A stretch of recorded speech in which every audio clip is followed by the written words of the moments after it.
Hold it, you're not that pretty. I'm a bad man. Wait. I shook up the world. This is the story of Cassius Clay, who shocked the world and became heavyweight champion. If Joe Frazier whoops me, I'm getting on my hands on my knees, crawl across the ring, look up to you, say, you ain't gonna be on the floor. The first fight of Muhammad Ali and Joe Frazier, one of the most publicized fights in history. For a man like George that comes out with those big...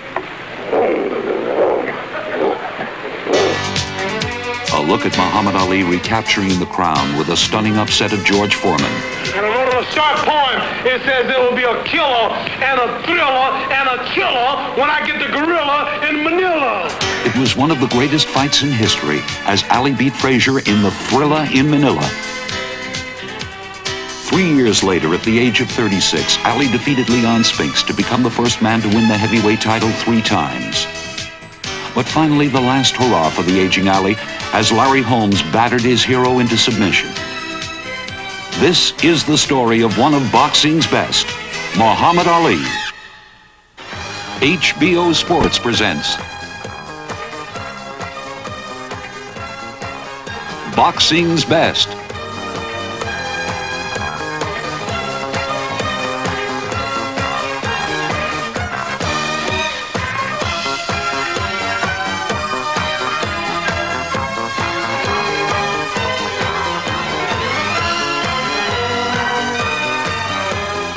The story of Muhammad Ali. And now from Louisville, Kentucky, here is your host, Barry Tompkins. For the next 60 minutes, we're going to be talking about a fighter who grew up on those streets right out there. Not just any fighter, mind you, but the self-proclaimed and maybe in fact greatest heavyweight of them all. But the story started when an 89-pound, 12-year-old kid walked into a gym run by Joe Martin and told a story about somebody stealing his bicycle, and what he wanted to do and what he wanted to get out of life was to beat that kid up. Joe, tell us that story.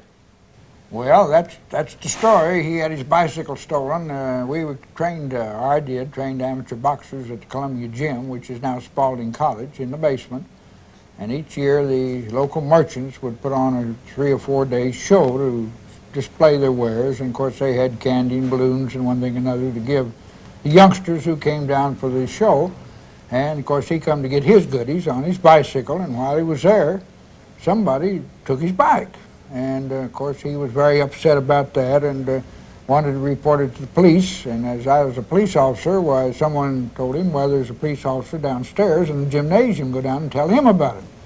So he did come down there, and he was having a fit and about half crying because someone had stole his bike. He was only 12 years old then. And so he was going to whip whoever found him, so I brought up the subject. I said, well, you better learn how to fight before you start challenging people that you're going to whip. The first moment in the sun for Cassius Clay came in the 1960 Olympic Games at Rome, but interesting, Joe, he almost didn't make that trip. That's true. He was afraid of flying. We had a rough flight going to California for the Olympic trials. And so when it come time to go to Rome, he said he wasn't going to fly. And that he wouldn't go to Rome. And I said, well, you'd lose your opportunity being a great fighter. And he said, well, I'm not going to go. And he wanted to take a boat or something. But anyway, I finally took him out to Central Park here in Louisville, and we had a long talk for a couple, 3 hours. And I finally conned him in and convinced him that if he wanted to be heavyweight champion of the world, that he had to go to Rome and win the Olympics. And of course, that's exactly what happened. Now he not only can take the boat, he can own the boat. And let's go back now to Rome, 1960, the Olympic Games. The 17th Olympiad in Rome, Italy in the summer of 1960. A brash 178-pound Cassius Clay accepted the gold medal in the Palazzo dello Sport after defeating Beckus of Belgium, Shatov of the Soviet Union, and Argentina's Tony Madigan. Cassius destroyed Pietraszkowski of Poland in the finals. His vocal antics out of the ring and his flamboyant style in the ring made the native of Louisville an instant celebrity as he returned to a parade held in his honor. Later, someone tried to take the gold medal from Cassius, and he ended up fighting the man off. This act became so disturbing to the Olympic champion that he decided to throw the medal into the Ohio River, standing on the Jefferson County Bridge in Louisville. For some unknown reason, he claimed he gained new strength from this confusing act. A pro career was soon to follow. October 29, 1960, the pro debut of Cassius Clay. He had signed a 6-year deal with 10 Louisville millionaires who would receive 50% of Clay's earnings. Tunney Hunsaker would become the first victim of the most charismatic athlete in the history of sports. Weighing only 182 pounds, light for a heavyweight, all Louisville boxing fans turned out to see their young Olympic gold medal winner. He did not disappoint anyone. Supremely confident, young Clay boxed smartly, easily winning his professional debut with a flashy, unanimous decision. After the fight, the search began for a trainer. Archie Moore was chosen over Angelo Dundee, but Cassius soon soured on Moore's over-disciplined training habits, and he was released. At 18, Cassius Clay pondered his future. They think that I am becoming overconfident, but I will never be so overconfident until it would interfere with my training program. I'm gunning for Floyd Patterson and Sonny Liston. And if they get in my way, I will annihilate them also. I'm only bold and cocky before and after fight. Let me see you close your mouth and just keep it closed. Well, you know that's impossible. No, keep it closed. You know that's impossible. I'm the greatest. And I'm knocking out all bones. And if you get too small, I'll knock you out. Now close your mouth, but just let me see you can leave it closed for 10 seconds. Well, that's impossible. You know that's impossible. Well, yes, I would love to break Floyd Patterson's record. As you know, today is the jet age. Everybody's trying to break records. Man says that he'll be on the moon by 1970. One man said that they're going to make cars that'll run by sunlight. Well, those are pretty game predictions. Well, I predicted I'll be the heavyweight champion by the time I'm 21. Ironically, on November 15th, 1962, Cassius Clay took on his former trainer. Archie Moore was now 48 years old. The outspoken 20-year-old predicted a fourth-round knockout in this, his 16th professional fight. The former light heavyweight champion had fought an astonishing 227 fights as he confronted a determined Cassius Clay.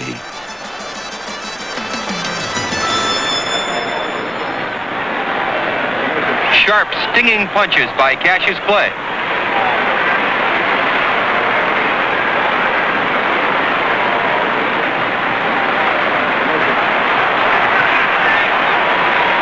Clay looking for that opening.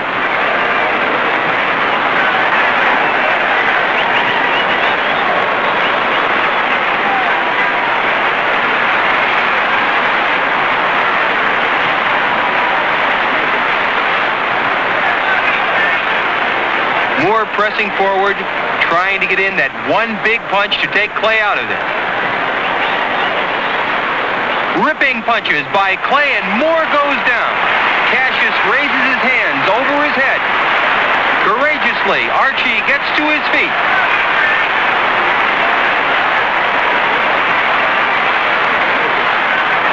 Moore is sent to the canvas again by a barrage of punches.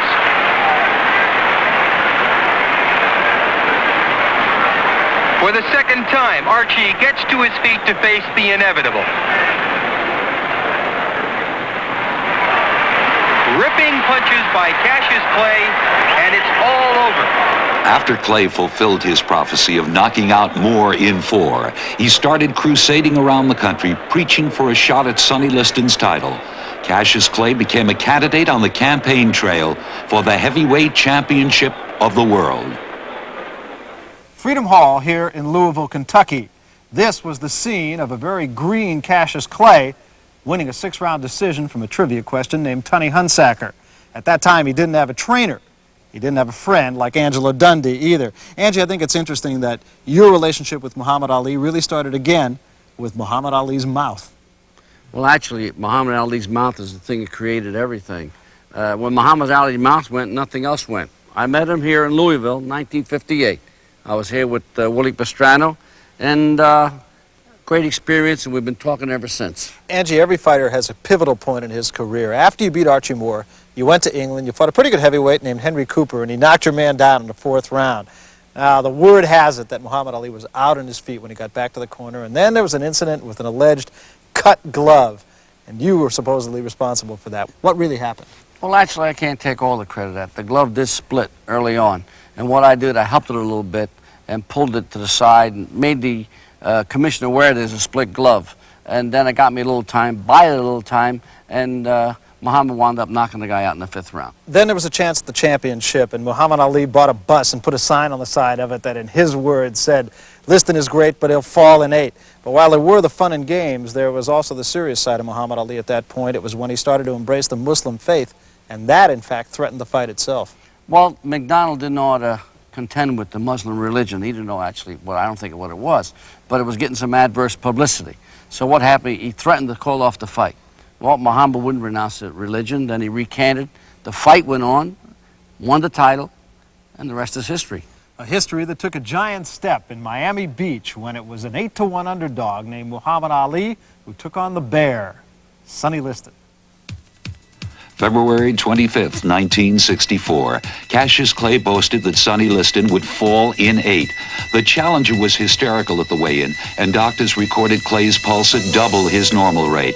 Amidst a rash of death threats because of his association with Muslims, Clay set out to claim the heavyweight championship. Man, I don't get hit. I'm the fastest thing on 2 feet, man. Are you crazy? I'm tired of talking. Listen, the champion just made an offer. $100 a round to spar with him. And you can get in shape besides. Well, I'll make a better offer than that. I don't fight the champ for nothing. Cassius, how do you feel today? Pretty good. How you doing? I hear you met Sonny Liston. How was he? He wasn't too friendly. What do you have to say? He didn't even shake my hand. What are you going to do about that? Now you must fall. I don't care how small the ring is. I'll fight that chump in a telephone booth.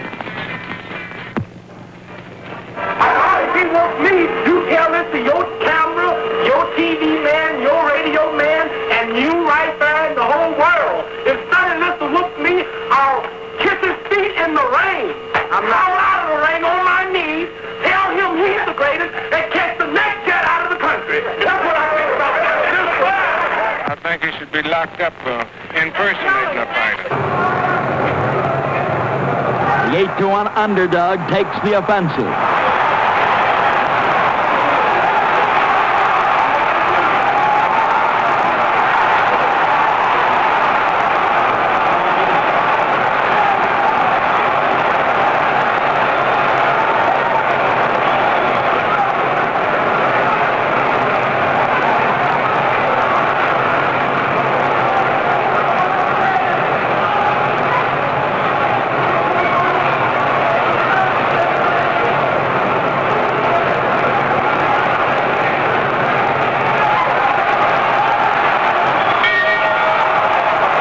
Unable to hear the bell, they fight 8.5 seconds after the end of the round.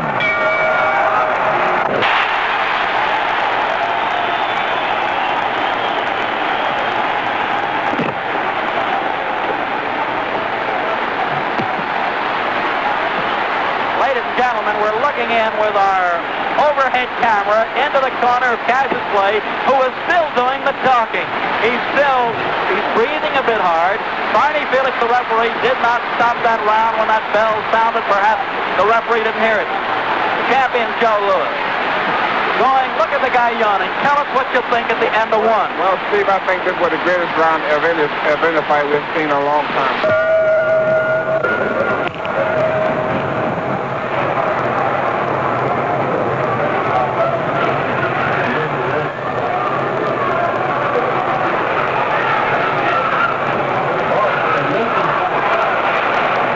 Instructed in his corner to take the lead, Clay now sets the pace. That left hook is Clay's best punch up to this point. After Clay backs Liston to the ropes, he verbally challenges the champion, sets him up for the left-right combination that opens a cut under Liston's eye.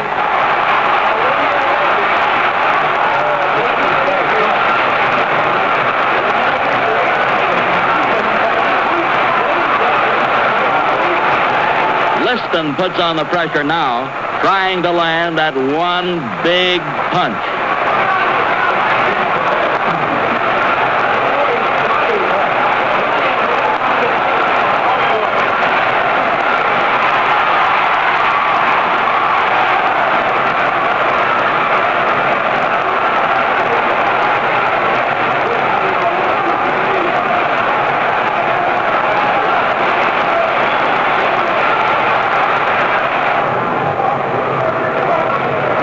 end of this round, Liston's corner will call the doctor to the ring, and over the champion's protest, stop the fight.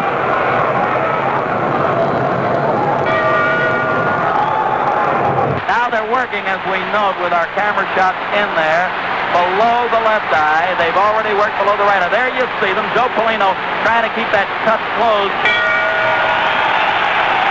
They might be stopping it. That might be all, ladies and gentlemen. Get up there, Joe. Get up there. Get up in the ring. A new era in the heavyweight division was born. A brash young man with a mouth as big as his fists had become the heavyweight champion of the world. After he won the crown, he would be recognized as Muhammad Ali, a Muslim in the Nation of Islam. Although the press still called him Cassius Clay, Ali felt that this was a name given by slave owners, an unworthy name for a heavyweight champion. He was proud of his race, religion, and most of all, this historic accomplishment. I don't have a mark on my face, and I upset Sonny Liston, and I just turned 22 years old. I must be the greatest. I told the world, I talk to God every day. If God's with me, can't nobody be against me. Sonny, I'm shook up the world. I know God. I know the real God. Cassius, wait a minute, Cassius. Let me ask you this now. You told me when you visited in Los Angeles you could do it in 8. Well, you thought Sonny and figured Sonny was great. How come you did it in 6 or 7? You did it in 7. I had him going in 8. I was getting ready to take him in the 8th, as you can see. But the man stopped it just to keep from making me look so great. I see. Now, give us that poetry on number 7. He wanted to go to heaven, so I took him in 7. You took him in 7. I am the king of the world. Hold it. I'm pretty. Hold it. You're not that pretty. I'm a bad man. Wait. I shook up the world. I shook up the world. I shook up the world. May 25th, 1965. Ali trained for the rematch amidst rumors of an assassination. Malcolm X had been gunned down in New York, and the champion feared he was next. Before the fight, police searched for concealed weapons. Ironically, fight fans are still searching for Ali's invincible punch. Keep an eye on Clay's lightning-fast right hand. A short, jolting right to the jaw, and Liston goes down. The champion refuses to go to a neutral corner, and referee Joe Walcott tries to push Clay away. Liston still hasn't heard a number and doesn't have the slightest idea what the count is. Liston arises at the count of 14, and Walcott wipes his glove. Jersey Joe is still looking over at the official timer. The fight continues when Walcott leaves. Walcott comes back and stops the fight.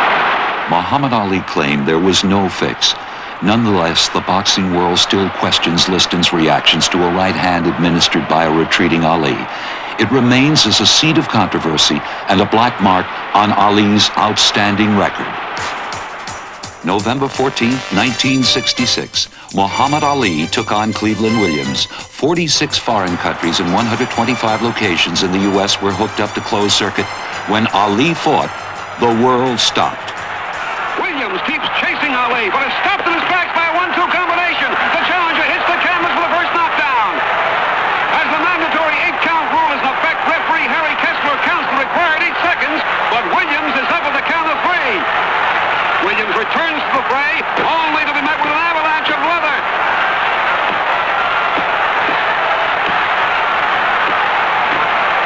The challenger goes down again. Williams, who owns one of the most amazing KO records in the modern ring history, again rises from the canvas after only a few seconds, but gets the benefit of a full 8 count.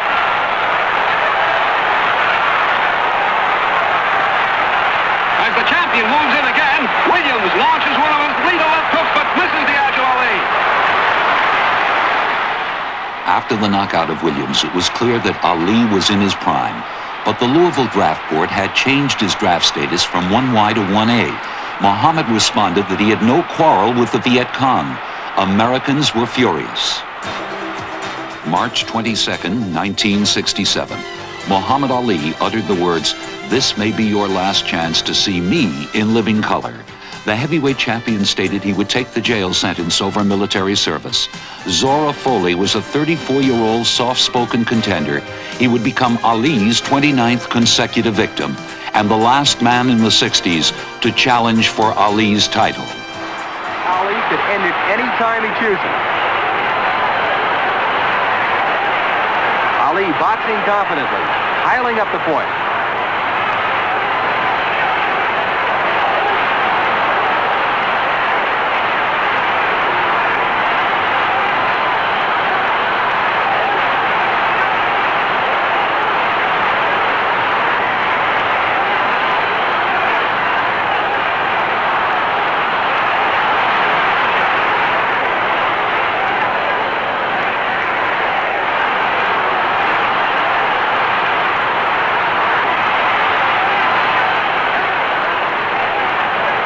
Ali looking for his spot.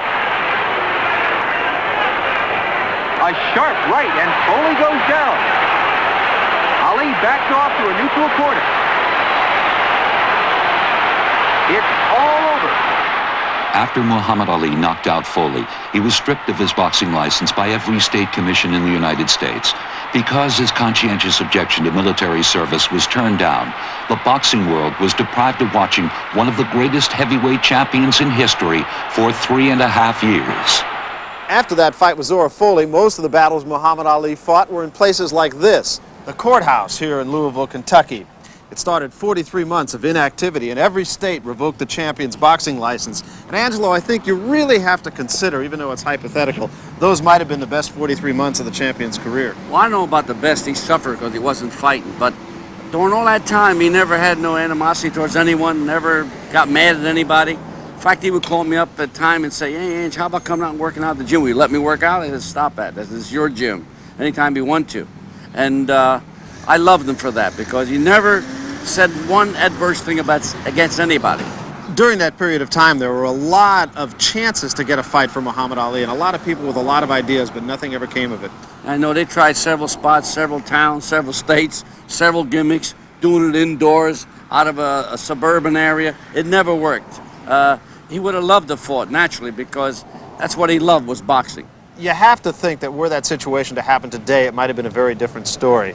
Muhammad Ali might have been a victim of the times. Well, at the end of it, everybody gave him accolades for what he done, for believing what he done. I mean, because he was sincere, he was honest. I always said, heck, I hope I was as great a Catholic as he was a Muslim. So the champion of the people was the prisoner of the people. For 3 years and 8 months, he came up a loser until he got to the Supreme Court, where he scored a unanimous decision. Muhammad Ali was in a battle with the courts and millions of Americans who doubted his appeal for conscientious objector status. The champion had failed his draft test twice before, but skeptical officers kept after the evasive Ali. Muhammad received many death threats and a disturbing telegram from ex-champion Gene Tunney which read, "You have disgraced your title, the American flag, and the principles for which it stands." Now, draft is another thing that's against my religious beliefs. When a registrant refuses this first step, when his name is called, he is quietly removed from the room. He is counseled as to the seriousness of his refusal. He is given the penalties, the maximum legal penalties that this act could result in. Whatever the punishment, whatever the persecution is for standing up for my religious beliefs, even if it means facing machine gun fire that day, I will face it before denouncing Elijah Muhammad and the religion of Islam. I'm ready to die. If he again refuses, we ask him if he would give a statement that he refuses induction. I said that I'm going to be a man. I'm going to fight it legally. If I lose it, I'm just going to jail. As many of you know, these days I'm not boxing. So I accept these college invitations to come out to meet many of you. I realize that in these country towns like this, you never get a chance to see the world champ. Can my title be taken without me being whooped? One more time. That's all I can do. Now, I would like to hear this from you. I would like to hear this from you.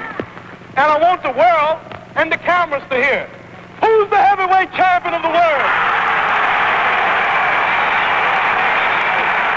One more time, we don't want no excuses. They may say the film was bad or the camera was broke. One more time, who's the champion of the world?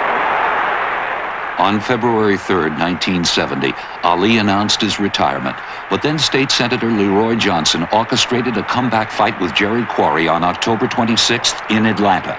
The King of the World scored a third-round knockout. Muhammad Ali was back. December 7th, 1970. Oscar Bonavena becomes the final tune-up in Ali's quest for a shot at Joe Frazier's title.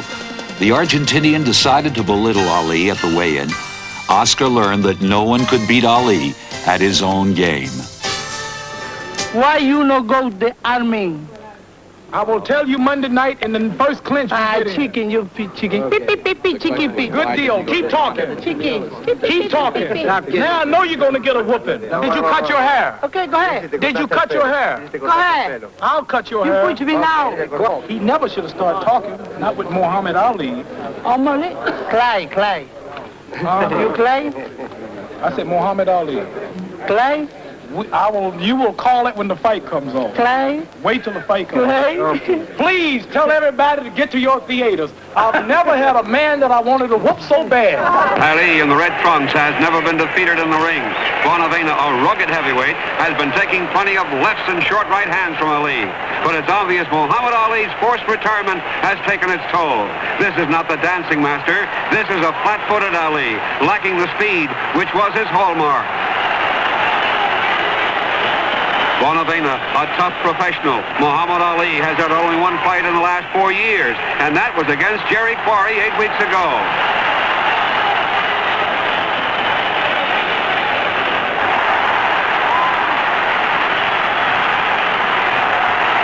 Bonavena takes a short left hand by Ali and goes down. Muhammad Ali now tries to put it all together. Bonavena trying to win on the storm goes down again.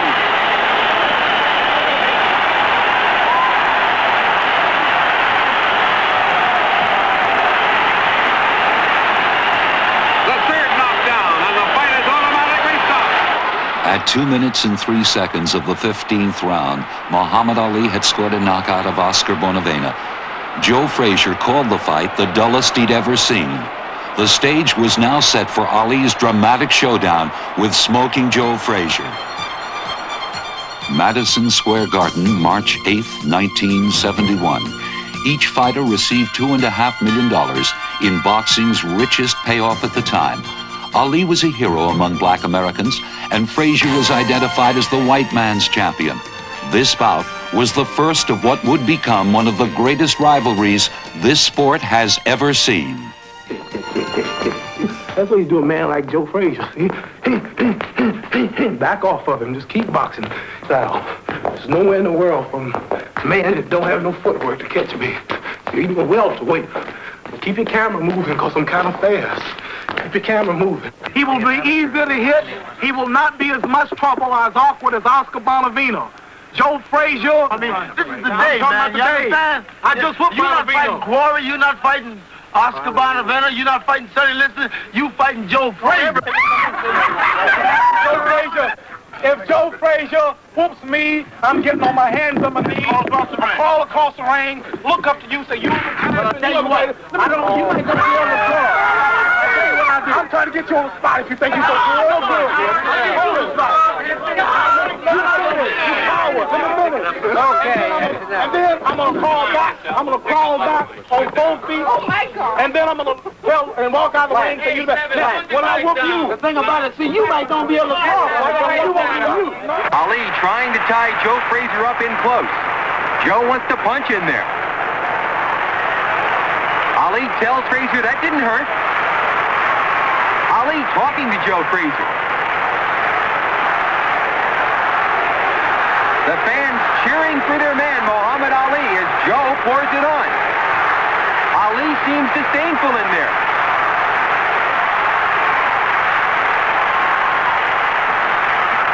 Both men ripping, tearing, bombing punches at each other. This is what the crowd came to see. Ali tells Joe, come on back. And come back he does.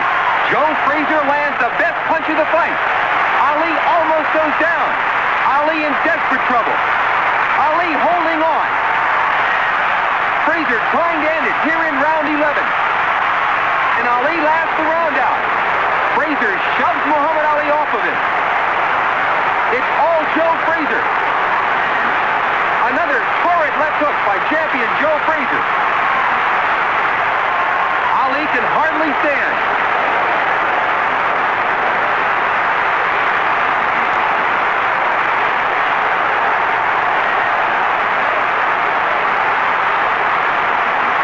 Muhammad Ali, rubbery leg, obviously in desperate trouble here in the 11th round, and there's the bell.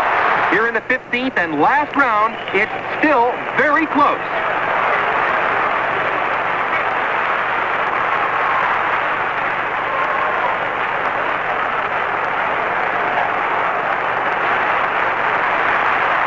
An explosive left to the jaw, and Muhammad Ali goes down. Ali is up at the count of 3. Arthur Mercante wipes off the gloves, and Joe Frazier moves in to finish it. And there's the bell, ending this battle of champions. Muhammad Ali had lost his first professional fight. Joe Frazier spent several days recuperating in a hospital. The right side of Ali's jaw was swollen to melon size.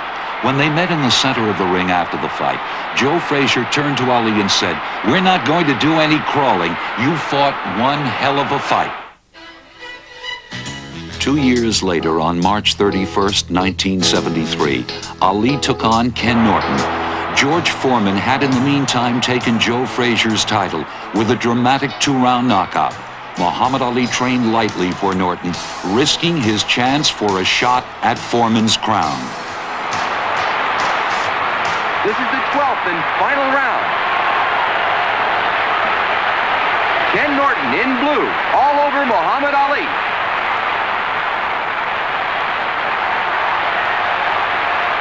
Norton applying the pressure, sharp, crisp punches. Ali in desperate trouble here in the 12th and final round. Ali had suffered a major setback by losing a 12-round decision to Ken Norton. Muhammad's jaw may have been broken as early as the first round.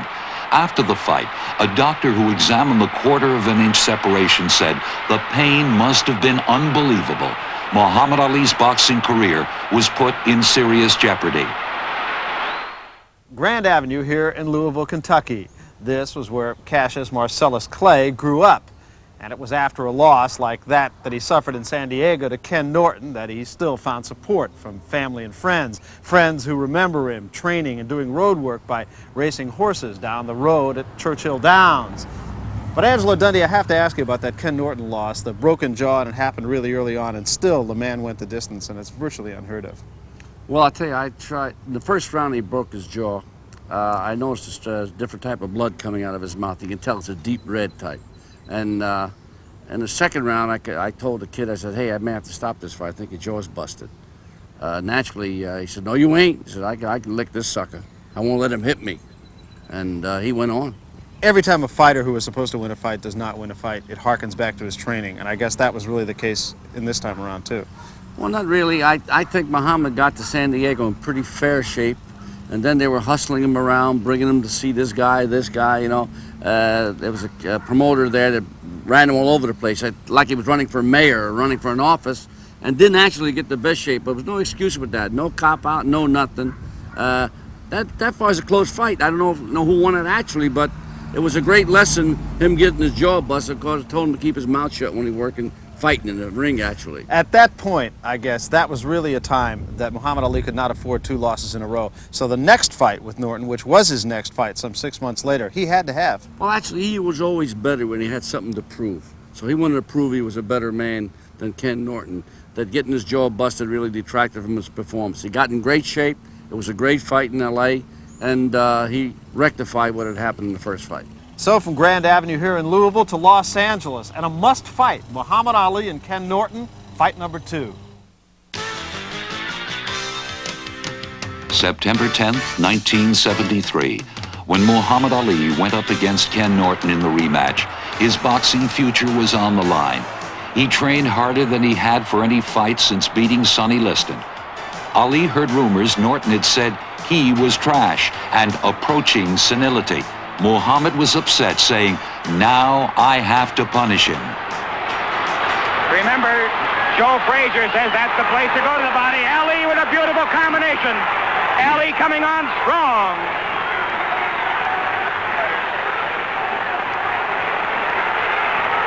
But how about Ken Norton? Fantastic display by both men. 2 minutes to go. He's talking to Ali again.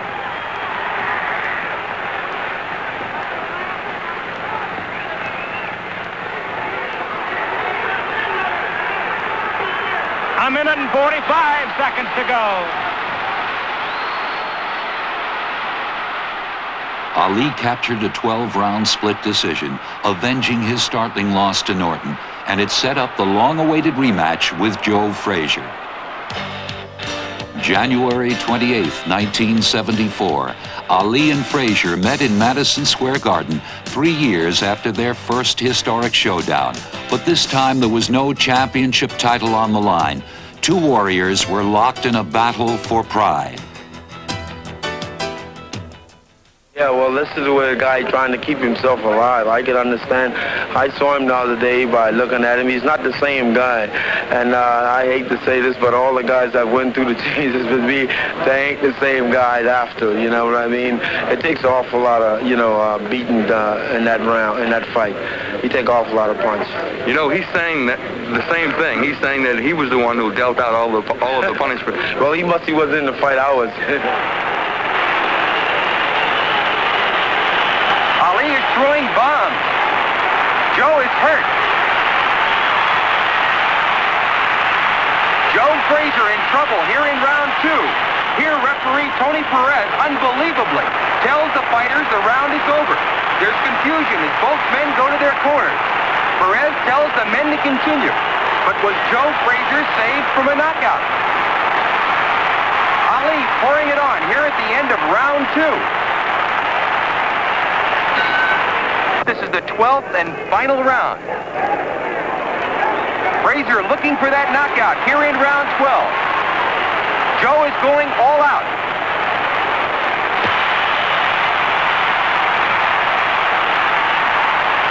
Ali lightning fast here in the 12th round.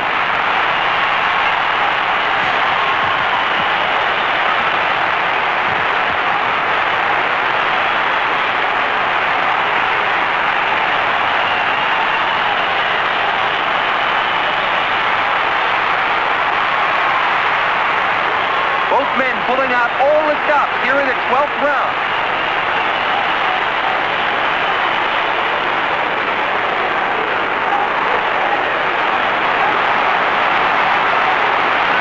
And there's the end of this sensational fight. Ali won a hard-fought 12-round unanimous decision. Each fighter picked up $850,000. Hundreds of millions around the world saw the fight on closed circuit and anticipated Ali's challenge of heavyweight champion George Foreman. 4 a.m. in Kinshasa, Zaire on October 30th, 1974. The world was his stage, and Muhammad Ali made the most of his rumble in the jungle with George Foreman. Ali went to the mountaintop one more time, and he pulled off one of the most miraculous upsets in heavyweight history. George Foreman will be meeting the world heavyweight champion. And then he will get a new feeling and a new fear that he's never had before, especially when he sees the crowd. George Foreman is a dirty fighter. He is dirty. And by dirty, I don't mean morally. His style is dirty. When he fought Joe Frazier, I got the film, Frazier was moving this way, he saw it, and deliberately hit him on the back of the head as he went away. I've never saw George Foreman tired yet. George Foreman lately, haven't heard the man say, round 4, round 7, round 9, round 13, last round. Then I want to see, I can't take nothing from George, but I haven't saw George in a good scuffle yet. Get winded and throw all his load and have to come back and take a few jabs. Just never saw George constantly be blind. It's not hard, just stacking and moving. When I fought Sonny Liston, hitting power didn't mean nothing because usually I fix it where they can't find nothing to hit. So I never worry about hitting power. So a man like George that comes out with those big...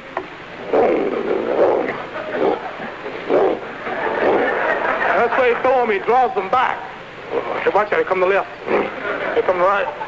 Get ready, here come another left. That's what I hear when he's throwing them.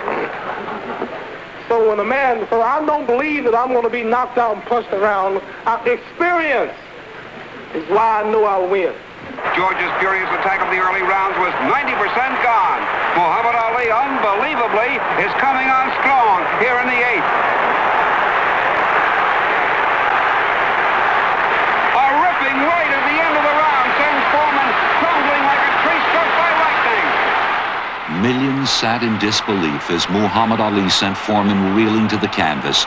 Ali had captured the heavyweight championship of the world for the second time. Both fighters earned $5 million for their efforts. A weary George Foreman could not remember the end of the fight as he asked his trainer Dick Sadler if he had been knocked out cold. Muhammad Ali was overcome with emotion, reaffirming his prophecies to the press before the fight. I told you what I was going to do before I did it. I told you I was going to jab him in the corners. I was going to let him take all the shots. He was bewildered. Any heavyweight was bewildered who fight me. Frazier was, Norton was. Just don't move. I told you this had no skill. I told you he don't hit hard. I told you it would be a total mismatch. George Foreman is still one of the greatest heavyweights of all time. Now, that's not fair. He never was. That's not fair. Has been. That's not fair. Just because I'm beating you, think it's not the greatest credit.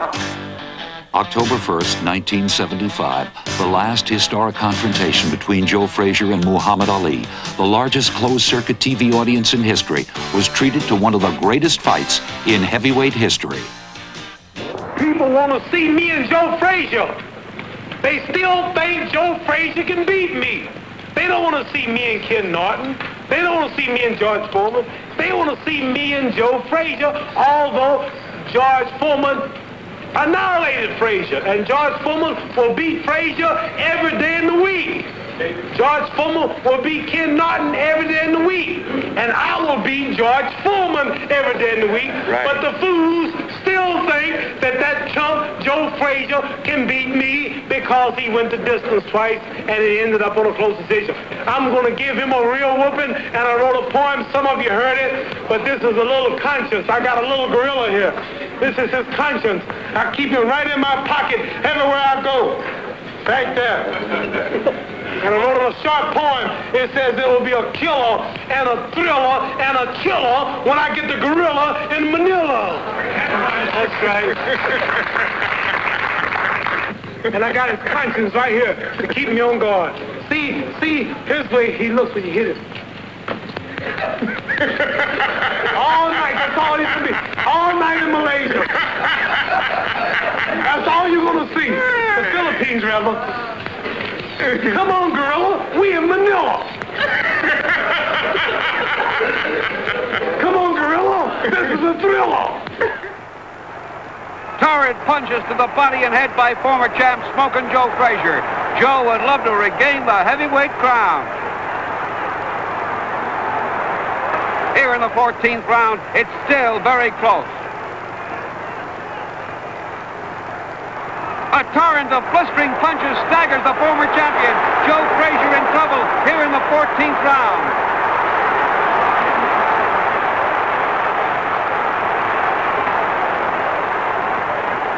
Ali throwing bombs at Frazier. The champion is going for a knockout right here.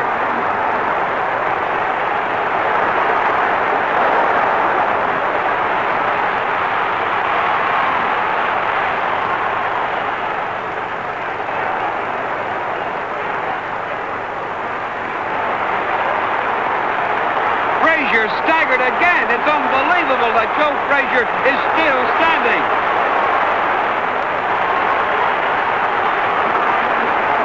This is Muhammad Ali at his very best. Deadly accurate, blinding combination. There's the bell ending this torrid round. Both fighters walk wearily to their corners. By far, Muhammad Ali's best round of the fight. Frazier's eyes were nearly shut after the 14th round, and his trainer Eddie Futch stopped the fight. The champion, Muhammad Ali, commented, "It was like death, the closest thing to dying that I know of. Joe Frazier brings out the best in me, and God bless him." It was a rivalry between two courageous athletes, which will not soon be forgotten. Muhammad Ali Boulevard, testimony to the popularity of one of this city's favorite sons. On this street, the Louisville Gardens. That was the site of many of the closed-circuit telecasts of Muhammad Ali, like the Thriller in Manila. And Angie, I guess it's safe to say that really might have been the champion's high point. Well, I'd have to say yes, because it was such a great night, a great fight. The fight going back and forth, Joe almost had my guy in the 11th round. The guy had to come suck it up and come back like he always done many, many times. Comes on and he wins it. It was a sensational fight. One of my most enjoyable moments with Muhammad. Muhammad, of course, was one of the great people at selling tickets to a fight, and he had to go out and sell that one just like the others. A little bit of animosity between he and Frazier, but when it was all over, he said Frazier was a great champion. No, Muhammad was a respecter of people. He respected Joe Frazier. He was selling something. If there was animosity, it was one-sided, and Joe Frazier will tell you that today also. We talk about the high points. I guess you got to look at the low points, too, and certainly the low point, perhaps, was the fight with Leon Spinks, the first fight. Very low. Felt like a midget that night. Nothing went right. Everything went wrong. Muhammad just couldn't get up for Spinks, and that was the whole key. Muhammad has to have something to shoot at. He had nothing to shoot at. A guy with 7 fights, how's he going to beat Muhammad Ali? Well, it was going to be a walk in the park. As you mentioned, the guy was an Olympic champion, but he never fought the likes of Muhammad Ali. Ali only sparred 2 rounds every 9 days. He started training at 242 pounds and finally came in at 224 pounds. But that takes a beating on a 36-year-old body. The results were inevitable. February 15th, 1978. Ali had pondered retirement, but the thought of another payday against inexperienced Leon Spinks carried him into the ring. Ali weighed 242 when training camp opened, and he sparred only 50 rounds. It was evident that the world was watching their beloved Ali become an aging champion. Ali has been told by his trainer Angelo Dundee that he has to win this 15th round big if he is to keep his heavyweight title. Ali going right after Spinks, going all out in this 15th round. Ali at 224 pounds, Spinks 197 in the quarter, but Spinks is only 24 years old and Ali is 36. Spinks battling right back against Ali. Ali looking to put him away here in this 15th round. Leon Spinks has had only 7 professional fights.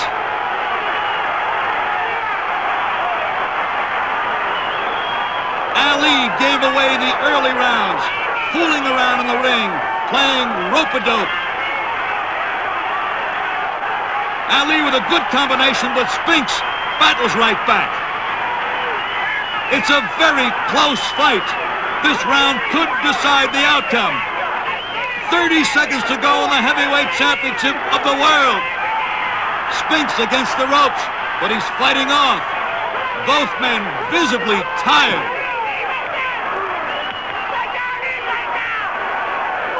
Ali throwing leather, a good left-right combination. Spinks again, battling right back with a good right hand.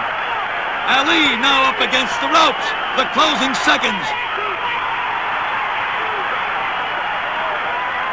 While his entourage cried out robbery and fix, Ali accepted the decision and announced, "I lost the fight." Then in dramatic fashion, he echoed the words which became his trademark, "I shall return." We have a split decision. It's a split decision.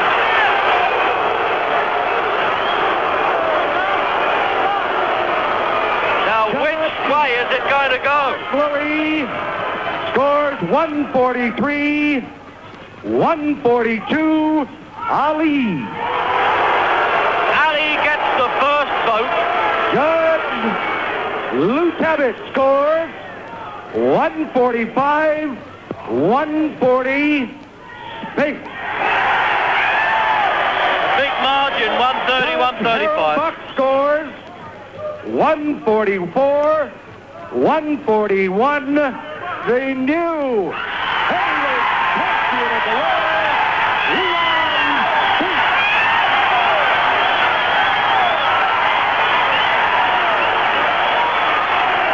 One of the great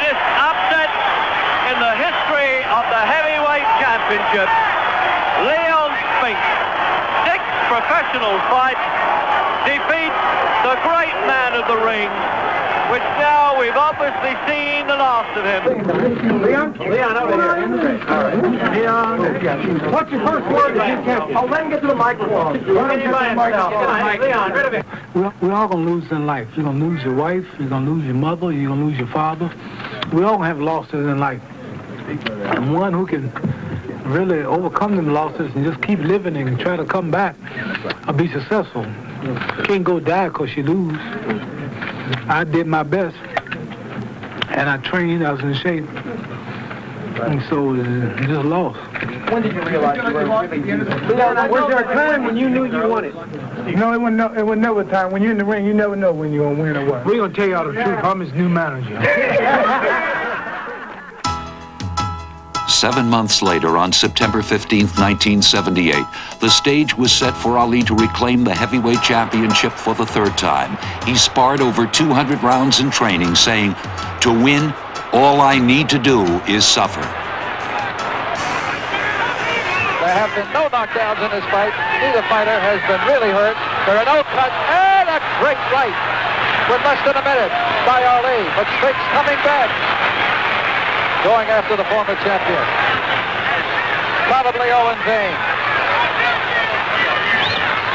30 seconds to go. And unless Leon Spinks has got some superhuman effort in him, he can kiss his crown goodbye. Well, good right hand by Spinks. The old butterfly is stinging again. Well, Bobby, There it is, 11 seconds. 11 There'll be seconds. no knockout, that's for sure. There never was going to be one. 8-7. That is about it, folks. It's Ali is the world heavyweight champion for the 3rd time, and here comes the Ali circus. Motion Joe Bat scores 10 Ali, 1 even for Spinks.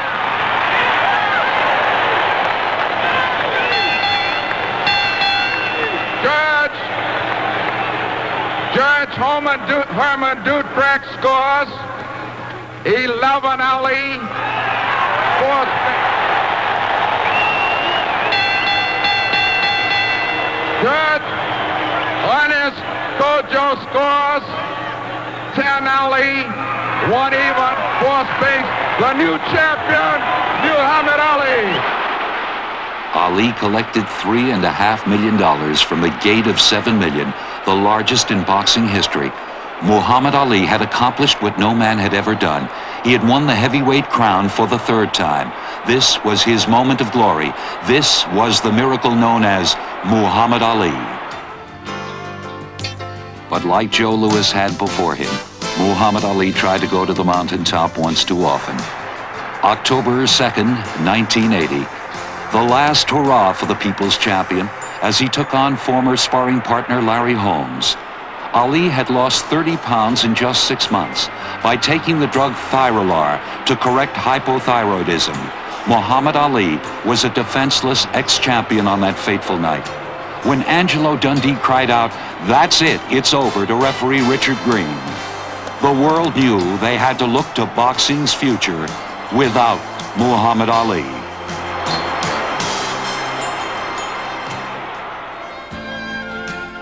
It is sad that when ex-champions overstay their welcome in the ring, we are left with only the illusions of grandeur. But when you look back at the dramatic life story of Muhammad Ali, think of his accomplishments in the ring. And think of his ability to capture the public limelight like no one before him. Many athletes have reached the pinnacle of success in their given sport. But only Muhammad Ali has transcended the athletic boundaries of boxing to become an international hero to millions of people all over the world. No question about it, the boxing world has a very large hold of Phil. Angelo, I think the question will go on. I don't know if it can ever be answered as to when Muhammad should have quit, when was the right time. A lot of people said after the 3rd Frazier fight that was the end for both men, that it was such a punishing fight. Well, I don't take it that way. I think Muhammad had plenty left to offer. I mean, Muhammad, you must realize, at no time was happy outside of the ring. I mean, without being around guys like yourself, pointing the mic at him, television cameras, radio, he was not a happy guy. I mean, even meeting heads of state, he didn't have the same impact being in a fight, arranged thing, before fight, after fight, pre-fight, putting the guys on. This was his love. He loved it. And right up until the last minute, he loved every minute of it. Once again, a subjective question. In the great scheme of things, you've been around this sport a long time. Where do you put Muhammad Ali amongst the great heavyweight champions? I got to put him at the top because he was so great in the ring and out of the ring. He's got to be a guy that changed the whole innovation of boxing. He was the guy that said, I do the talking. I'm the star. Nobody else talks for me. That was Muhammad Ali. He changed the innovation from the Joe Louis era, where Joe Louis says, my manager do the talking, I'll do my fighting in the ring. Well, Muhammad did a great job of fighting out of the ring and in the ring. He was dynamite in every phase. The greatest of his time or the greatest of all time? It's a question that will go on. Will be talked about in boxing circles as long as there is a heavyweight championship up for grabs.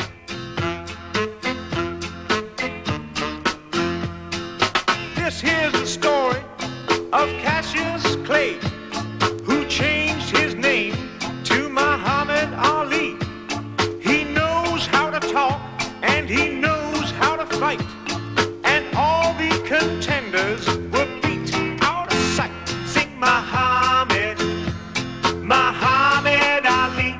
He floats like a butterfly, stings like a bee.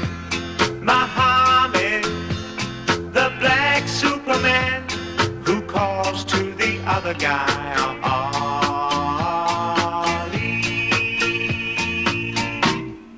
Catch me if you can.